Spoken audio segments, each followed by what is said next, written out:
Cenjeni ekscelenciji, dame i gospoda,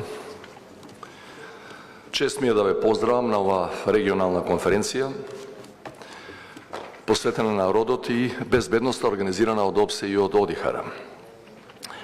Neslučajno ova konferencija se održava vo predsretno 8. mart, Međunarodni od Den na ženata, бидејќи има за цел да ни помогне да се вратиме на автентичното разбирање на овој важен ден.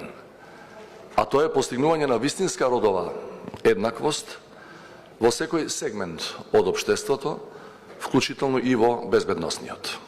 Затоа и сме денес тука.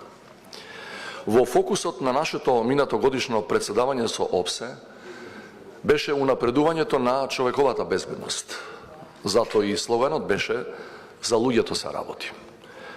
Сосема разбирливо, најповикани за ова прашање се безбедносните служби, во прв ред полицијата, која има незаменлива улога во спроведување на законите, одржување на редот, почитување на човековите права и слободи и чување на државната граница. Преку извршувањето на овие важни должности, полицијата го чува највредното што го има една држава, а тоа е довербата на македонските граѓани во сопствената држава и во незините институции. Меѓутоа, дали ние воопшто можеме да зборуваме за вистинска човекова безбедност без поголемо учество на жените во безбедносниот сектор? Дали една институција може реално да ги третира сите граѓани како еднакви пред законот, доколку во незините редови постојат двојни стандарди на штета на жените? Конечно, дали полицијата може да придонесе кон борбата против дискриминацијата во државата, ако истовремено ја толерира културата на дискриминација кон жените во своите редови? Повеќе истражувања и извештаи покажуваат дека жените имаат важна улога во градењето на стабилно и демократско општество. Со поголемо вклучување на жените во полицијата, и тоа на сите нивоа и во сите сектори, центри, оддели и единици, само ќе се подобри функционирањето на институцијата во целина. Затоа што на таков начин се засилуваат внатрешната кохезија и потенцијалот на безбедносните институции поуспешно да ги реализираат уставните и законските обврски. Искуствата од најразвиените држави покажуваат дека полициските службенички и припаднички на полициските единици можат многу успешно да разрешуваат ситуации што вклучуваат родово базирано и семејно насилство, каде што жртвите се жени и деца.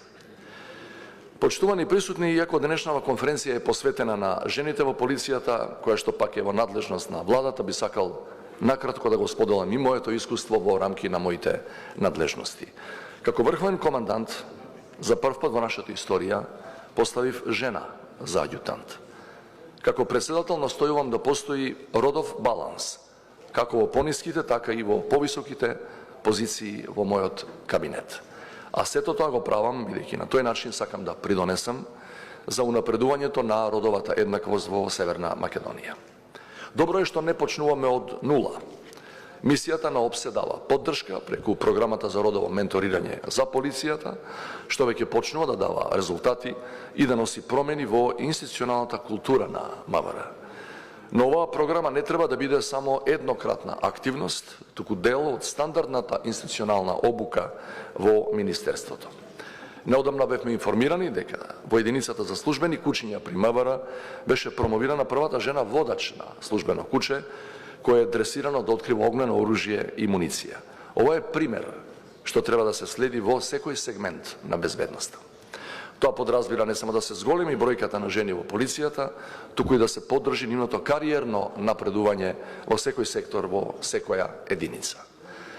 Клучен дел од европските реформи, за кои толку многу зборуваме, е борбата против стереотипите и предрасудите од минатото, што ги ставаа жените во нерамноправна позиција во безбедносниот сектор. Ние мора да ги промениме тие навики кои се длабоко вкоренети во нашиот менталитет. Драги пријатели, уверен сум дека оваа конференција ќе ни даде можност да ги размениме регионалните искуства, да ги споделиме научените лекции, да ја забрзаме имплементацијата на родовите политики во безбедноста, а со тоа да придонесеме за изградба на поправедни и побезбедни општества. Ви благодарам.